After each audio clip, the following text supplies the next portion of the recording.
Mu Rwanda, tariki ya 4 Nyakanga buri mwaka ni itariki ifite ubusobanuro bukomeye mu mateka y'u Rwanda kuko ari umunsi uzwiho gusoza ku mugaragaro Jenoside yakorewe Abatutsi mu mwaka w'1994, aho umuryango wa FPR Inkotanyi wafataga umujyi wa Kigali, bikaba byarafunguraga inzira yo guhagarika ubwicanyi bwari bumaze iminsi 100 bugahitana inzirakarengane zirenga miliyoni.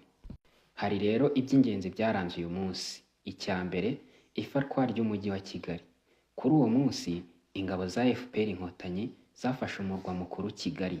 Zari zimaze iminsi zigamije guhagarika Jenoside. Ibi rero byabaye intangiriro yo gusenya burundu ubutegetsi bwari burimo gukora Jenoside, kuko nyuma yaho gato abasigaye mu butegetsi bwa leta y'agatsiko n'interahamwe ndetse n'impuzamugambi bahise bahungira mu gihugu cya Zaire, ubu ni Repubulika Iharanira Demokarasi ya Kongo.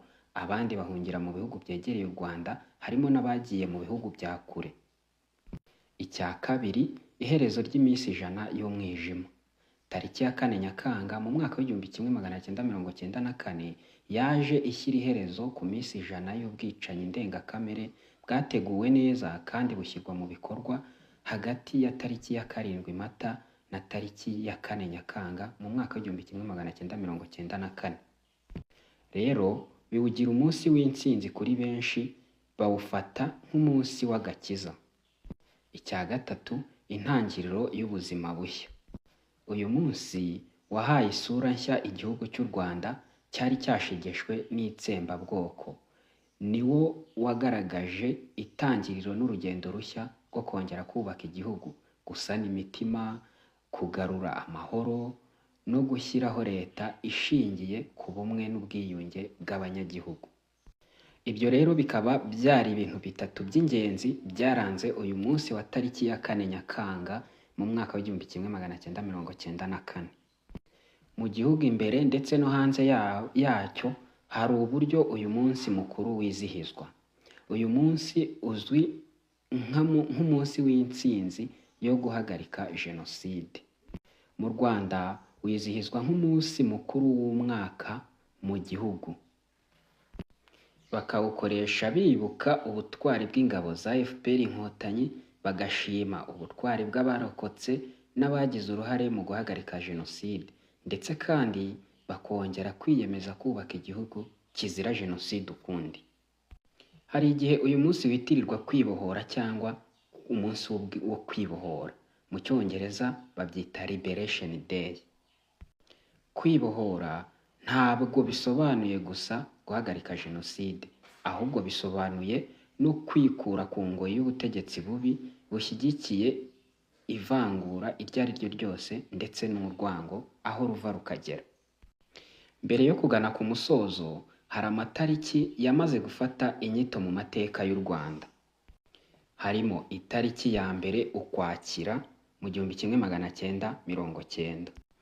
Iyi tariki niyo tariki FPR Inkotanyi yatangiriyeho urugamba rwo kubohora igihugu. Hakaza rero na tariki ya 4 Nyakanga mu mwaka w'1994, ariho hariho ibikorwa by'ifatwa rya Kigali, ihagarikwa rya Jenoside ku mugaragaro ndetse n'itsindwa ry'ingabo za FAR zari iza leta y'icyo gihe. Nyuma yaho intambara yarakomeje mu bindi bice by'igihugu. Mu kwezi kwa 7 n'ukwa 8 mu 1994. Tugana ku musozo, uyu munsi uteye ishema benshi kuko wibutsa ko u Rwanda rwashoboye kwisuganya rukikura mu ivanguramoko, rugashyiraho inzego z'ubuyobozi zishingiye ku bumwe bw'Abanyarwanda bose, rugahindura igihugu gitekanye kirangwa n'ubumwe n'amahoro.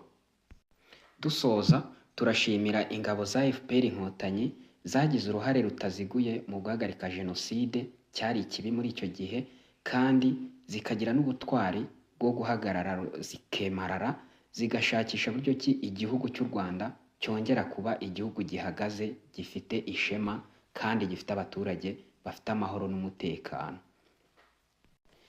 Ndabashimiye, mwari kumwe na Noho Kadafi.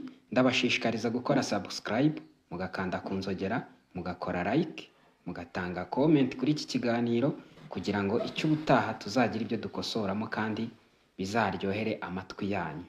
Ndabashimiye rero kandi ndabakunda.